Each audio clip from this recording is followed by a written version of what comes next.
Bismillahirrahmanirrahim. Assalamualaikum warahmatullahi wabarakatuh. Kita akan lanjutkan kembali rundown materi ekonomi menuju OSN. Setelah kemarin kita bahas dari sisi pembeli dengan konsep permintaannya. Nah, sekarang kita lanjutkan ke sisi penjualnya dengan konsep penawaran atau supply. Ya, nanti kita akan bahas bagaimana konsepnya, terus bentuk fungsi dan menggambar kurvanya. Ya, kita mulai saja. Untuk penawaran ini pengertiannya ini menunjukkan jumlah barang dan jasa yang ditawarkan oleh penjual atau produsen pada waktu dan harga tertentu.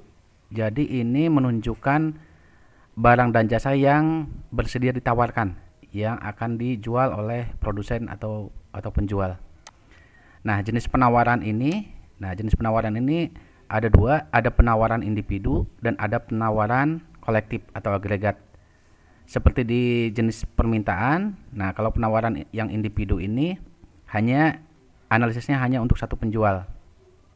Tapi kalau kolektif itu berarti gabungan dari beberapa penjual. Nah, ini menjadi penawaran kolektif atau agregat seperti itu. Terus berikutnya, faktor-faktor yang mempengaruhi penawaran. Penawaran bisa bertambah atau berkurang, itu dipengaruhi yang pertama adalah harga barang dan jasanya. Jadi harga barang dan jasanya ini mempengaruhi perilaku penjual, perilaku produsen. Jika harga barang naik atau harga barang yang akan dijualnya turun, nanti akan berpengaruh terhadap jumlah barang yang ditawarkannya. Jadi ini menunjukkan harga barang yang akan dijual. Nah, ini berbeda dengan harga barang inputnya. Nah, kalau harga barang input itu harga faktor-faktor produksinya, bahan bakunya segala macam.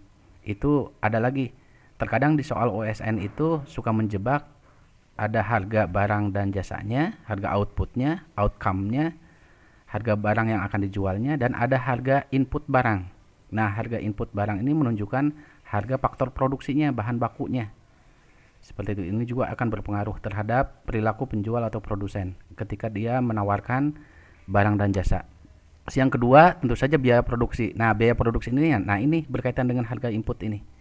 Jadi bedakan antara harga barang dan jasa outputnya dan inputnya. Nah, yang input barang harga input ini maksudnya di sini biaya produksinya. Nah, biaya produksi itu untuk memproduksi barang dan jasanya. Ini akan berpengaruh terhadap perilaku penjual dan atau produsennya. Berikutnya kemajuan teknologi. Nah, dengan kemajuan teknologi ini akan memudahkan dalam memproduksi barang dan jasa. Jadi semakin mudah memproduksi barang dan jasa yang bersangkutan dengan kemajuan teknologi, maka akan mendorong penjual untuk lebih bersemangat lagi menyediakan barang dan jasa. Terus berikutnya jumlah penjual dan atau produsen. Biasanya ini berkaitan dengan perilaku penjual ketika mau masuk ke pasar. Apakah dia mau menyediakan barang dan jasa, mau menjual barang dan jasanya atau tidak. Kalau tingkat persaingannya tinggi, ini biasanya cenderung penjual akan berpikir ulang mau ikutan bersaing atau tidak. Nah, ini jumlah penjual dan produsen. Kalau jumlah penjual atau produsennya sudah banyak, ya ketersediaan barangnya pun akan banyak. Tapi kalau jumlah penjual atau produsennya sedikit, ini artinya jumlah supply-nya itu baru sedikit sehingga memungkinkan penjual baru untuk masuk seperti itu. Ya, berikutnya ekspektasi harga di masa yang akan datang. Ini pun sama, ini seperti di permintaan. Jadi kalau kelihatan harga di masa yang akan datang itu akan naik, terus margin labanya dianggap menguntungkan, maka dia akan siap-siap nih menyiapkan barang dan jasa yang lebih banyak lagi dari sisi penjualnya. Berikutnya adalah keadaan cuaca atau iklim. Nah, ini sering kita temui di kondisi pasar sekarang. Biasanya produk-produk pertanian, nah kalau terganggu panennya, katakanlah karena faktor cuaca atau iklim, ini akan mengurangi ketersediaan barangnya. Jadi penjual itu hanya terbatas ketika menawarkan barangnya karena memang keadaan cuaca atau iklim tidak memungkinkan. Nah, ini faktor-faktor yang mempengaruhi penawaran. Poinnya ada di sini nih.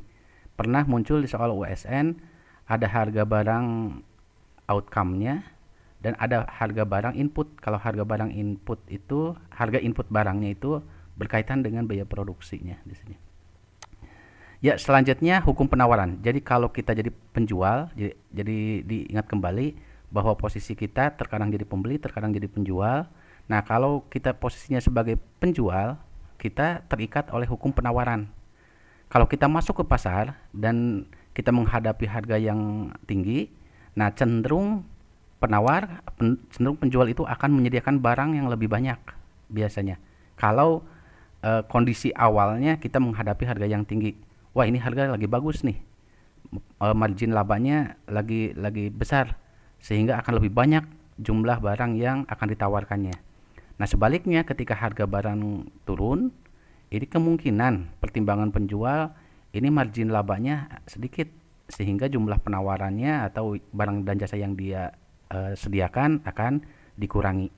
Nah, hubungan antara variabel harga dengan jumlah yang ditawarkan atau P dengan Q di sini. Oh ya, ini istilah S di sini ada PS, ada QS. PS ini menunjukkan harga supply-nya. Jadi S itu datangnya dari sini, dari supply. Kalau permintaan D itu demand, kalau penawaran itu supply. Hubungan antara harga dan jumlah yang akan ditawarkan itu berbanding lurus atau positif kalau dalam matematika. Nah, ini ada kaitannya dengan kurva penawaran gambarnya. Nah, kurva penawaran ini slope-nya positif, beda dengan konsep permintaan yang kemarin di sisi pembeli. Nah, kalau kita jadi penjual, kalau digambarkan perilakunya itu garisnya garis lurus dari kiri bawah ke kanan atas. Jadi bentuk garisnya dari kiri bawah ke kanan atas. Nah, seperti ini. Ini adalah area kurva penawaran. Nah, kalau areanya ada di bawah di sini, ini di sebelah kiri P, ini ada nilai yang negatif. Ini sudah tidak rasional lagi. Nah, yang rasionalnya dari sini. Harga dan kuantitas bernilai positif yang ini. Jadi slope-nya positif. Kalau permintaan pembeli itu dari kiri atas ke kanan bawah. Nah, kalau penjual berbeda. Sebab perilakunya ya memang berbeda, bertolak belakang. Nah, kalau dalam bentuk fungsi matematis, persamaan dua variabel, persamaan linear. Nah, bentuk fungsi penawaran itu Q sama dengan A ditambah B P. Nah, atau terkadang dalam soal ada juga dalam bentuk P sama dengan A ditambah B Q. Nah, S di sini supply berarti. Nah, karakter variabelnya itu yang membedakan adanya di B di sini. Kecenderungan penawarannya itu positif, berbeda dengan yang permintaan kemarin yang di sisi pembeli. Nilai B-nya negatif di sini. Kalau nilai A bisa positif bisa negatif. Tapi kalau fungsi penawaran biasanya negatif sih biasanya. Kalau yang A, tapi terkadang ada juga yang positif, nggak jadi masalah.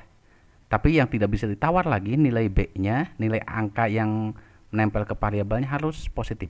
Berbeda dengan permintaan kemarin negatif. Nah, Q-nya sama, jumlah barang jasa yang ditawarkan, ini sisi penjual, harga yang akan dijualnya, P itu, A ini besarnya Q pada saat harganya 0. Harganya 0 itu maksudnya ketika harga gratis.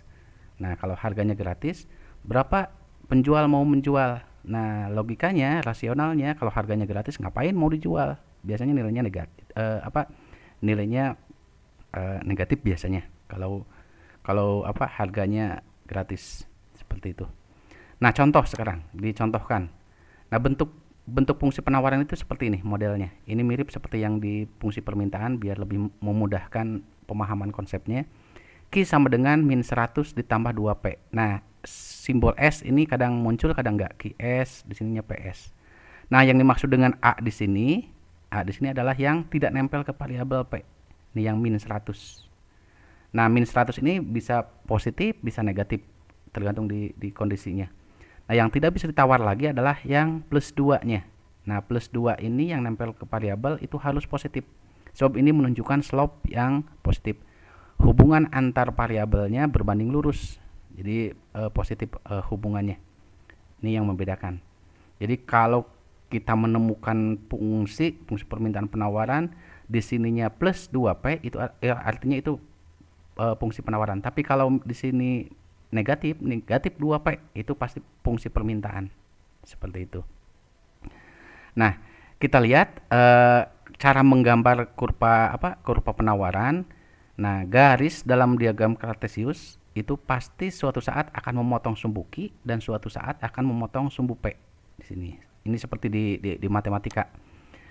Akan memotong sumbu Q nih, ini sumbu Q akan memotong di sumbu Q pada saat P sama dengan 0. Nah, kalau kriteria P itu kan ke atas dan ke bawah nih. Ini sumbu P nih, ke atas ke bawah. Kalau ke atas positif, kalau ke bawah negatif. Nah, berarti kalau di tengah-tengah di sini di garis Q berarti ini P-nya 0. Kita masukkan saja. Q sama dengan min 100 tambah 2P, P-nya 0. Plus 2P dikali 0 ya 0. Berarti Q-nya min 100. Nah, berarti akan memotong di min 100. Ini 0. Kalau Q itu ke kanan positif, ke kiri negatif. Ini adalah min 100. Kalau dibuat dalam bentuk titik berarti min 100,0 Q, P. Q-nya min 100 dan P-nya 0. 0-nya tidak ke atas, tidak ke bawah. Terus dalam membuat garis juga minimal harus ada satu titik lagi yang diketahui. Nah, akan memotong sumbu P. Nih, akan memotong sumbu P. Nah, memotongnya posisinya di sini. Nah, kita cari P-nya ada di mana. Memotong sumbu P syaratnya jika Q sama dengan 0. Kalau Q sama dengan 0 berarti kriteria Q itu kalau ke kanan positif, kalau ke kiri negatif. Kalau diam pas di sini berarti 0 Q-nya. Kalau Q-nya 0, kita mau coba masukkan Q sama dengan min 100 ditambah 2P. Nah, berarti Q-nya 0, min 100 tambah 2P. Nah, kita bisa sederhanakan. Berarti 100, nih pindah luas ke kiri, 100 sama dengan 2P. Berarti P-nya sama dengan 50. Berarti ini adalah titik 50. Dalam titik koordinat berarti 0,50. Ketika dihubungkan, nah inilah fungsi penawaran. Nah, inilah fungsi penawaran. Q sama dengan min 100 tambah 2P. Seperti itu. Nah, seperti yang tadi sudah dijelaskan bahwa untuk analisis dalam ilmu ekonomi, nilai P dan Q-nya harus positif. Jadi kalau dari sebelah kiri P di sini, nah Q-nya sudah negatif nih. Itu dalam ilmu ekonomi dianggap tidak rasional kalau ada jumlah yang negatif, jumlah barang yang negatif. Sehingga yang menjadi bahan analisis hanya yang di area positif saja. Nah, dari titik ini ke sana. Ini adalah garis fungsi penawaran, perilaku penjual. Jadi kalau perilaku penjual dibuat dalam bentuk fungsi matematis, nah akan seperti ini. Nah, sekarang kita buktikan. Garis ini kalau ada titik-titik di sembarang nanti harus memenuhi hukum penawaran. Kalau tidak memenuhi berarti garisnya tidak seperti ini. Nah, kita buktikan betul nggak garis ini menunjukkan perilaku penjual. Nah, kita lihat kita sembarang ada di titik A dan titik B. Nah, kita lihat di titik A kalau titik A itu harganya 70, kuantitasnya 40. Misal kuantitasnya 40, atau boleh juga dimasukkan ke sini. Kalau P-nya 70, coba Q-nya berapa? Nah, Q-nya 40. Nah, ketika di titik A harganya 70, jumlah yang ditawarkan, posisi kita sebagai penawaran, posisi penjual, jumlah yang ditawarkan 40. Nah, sekarang kalau berubah jadi titik B, bergerak nih di sepanjang kurva penawaran, harganya naik nih. Kondisinya harganya naik 90. Maka jumlah yang akan ditawarkannya pun jadi bertambah, jadi naik juga. Dari 40 menjadi 80. Coba kita analisis. Harga awalnya 70. Bergerak ke titik B, harganya naik jadi 90, harganya naik. Kuantitasnya dari 40 naik juga menjadi 80. Jumlah penawarannya naik. Jadi ketika harga yang dihadapinya naik, jumlah penawaran akan naik. Jadi ini menunjukkan bahwa ini sudah memenuhi hukum penawaran. Seperti itu. Analisisnya bisa juga dibalik. Bagaimana kalau bergerak dari B ke A? Itu pun sama. Kalau harganya turun, jumlah penawarannya akan turun. Seperti itu. Itu bagaimana konsep penawaran, perilaku penjual ketika dibuat dalam bentuk fungsi matematis. Nah, sekarang fungsi penawaran ini datangnya dari mana sih? Gitu. Terkadang di soal sudah diketahui bentuk fungsi penawarannya, tapi terkadang juga di soal kita disuruh membuat fungsi penawaran. Kita diketahui sebuah data. Buatlah fungsi penawarannya. Nah, berarti kita harus membuat fungsi penawaran. Katakanlah contohnya seperti ini. Suatu jenis barang harganya 70, jumlah ya penawarannya 40. Ini dianggap 40 unit. Ini dianggap kondisi awal. Nah, ketika harganya naik, ada kondisi yang berubah menjadi 90, berarti harganya naik 70 menjadi 90. Sengaja ini datanya dari yang tadi. Jumlah penawarannya menjadi 80 unit. Penawarannya naik lagi 40 menjadi 80 unit. Nah, sekarang bagaimana fungsi penawarannya? Nah, kita ikhtisarkan dulu soalnya. Kondisi pertama, P1 70, Q1-nya 40. Ini kondisi yang pertama. Kondisi yang kedua, P2-nya, nah P2-nya 90, Q2-nya 80. P-nya ini harga, ini jumlah penawarannya 80. Nah, sebenarnya untuk membuat fungsi itu ada bisa menggunakan pendekatan Dwi koordinat, bisa juga eliminasi. Nah, bisa milih yang mana saja sih sebenarnya. Hasilnya tetap sama. Nah, dicontohkan seperti di fungsi permintaan kemarin, kita pakai rumus Dwi koordinat. Rumusnya Q min Q1 per Q2 min Q1 sama dengan P min P1 per P2 min P1. Nah, P1, P2, Q1, Q2-nya sudah ada, tinggal dimasukkan saja.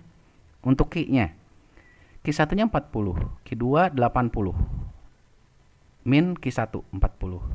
Untuk P-nya, P min 70, P1, nah P2-nya 90, nah P1-nya 70, seperti itu. Kita sederhanakan, 80 min 40 berarti tinggal 40 nih, berarti Q min 40 per 40.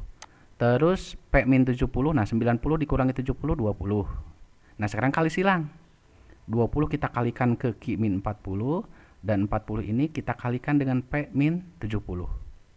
Ya, satu-satu dulu nih, yang 20 kita kalikan dengan Q min 40. Dalam kurung kurawal artinya semuanya dikalikan. Dan 40 pun di sini kita kalikan dengan P min 70 dalam kurung kurawal lagi. Ya, kita kalikan 20 dikali min 40 berarti 20 dikali Q berarti 20 Q. Nah, 20 dikali min 40 berarti min 800. Berikutnya 40 dikali P berarti 40 P.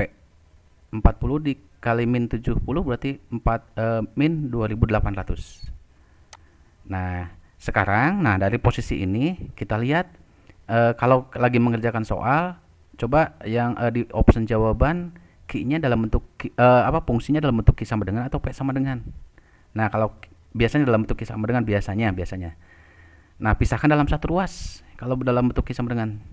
Nah, begitu pula kalau jawabannya dalam bentuk P sama dengan, berarti yang ada variabel P pisahkan dalam satu ruas. Nah, kita contohkan kalau dalam bentuk Q sama dengan, berarti yang ada variabel Q pisahkan dalam satu ruas.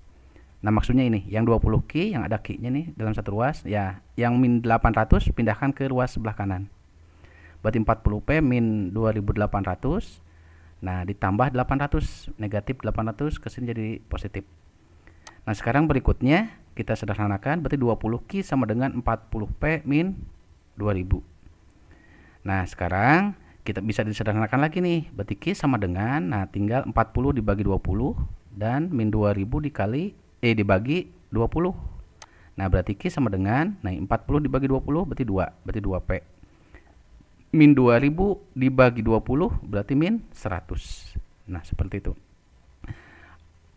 Yang 2P min 100 bisa juga posisinya dibolak-balik, Q sama dengan min 100 ditambah 2P, sama saja. Ini kan nilainya negatif min 100. Nah, di sini min 100. Ini nilainya positif 2P, berarti positif 2P, sama saja. Nah, sekarang kita buat kurvanya. Nah, sebenarnya ini udah dibahas pembuatan kurvanya di pembahasan yang tadi. Nah, sekarang patokannya akan memotong sumbu Q pada saat P-nya sama dengan 0 dan akan memotong sumbu P pada saat Q sama dengan 0. Nah, ini tadi sudah dibahas, memotong sumbu Q di titik min 100 dan memotong sumbu P di titik 50. Nah, ini titiknya min 100,0 dan 0,50. Nah, ini adalah fungsi Q sama dengan min 100 tambah 2P atau 2P min 100. Nah, poin utamanya untuk fungsi penawaran adalah angka yang menempel ke variabelnya atau gradiennya itu positif nilainya. Nah, seperti itu pembahasan tentang konsep penawaran. Nanti kita lanjutkan bagaimana kalau ada pergerakan dan pergeseran. Nanti untuk materi selanjutnya kita bahas kalau ada situasi yang membuat kurva permintaan penawaran bergeser dan bergerak, itu berbeda. Ya, terima kasih atas perhatiannya. Assalamualaikum warahmatullahi wabarakatuh.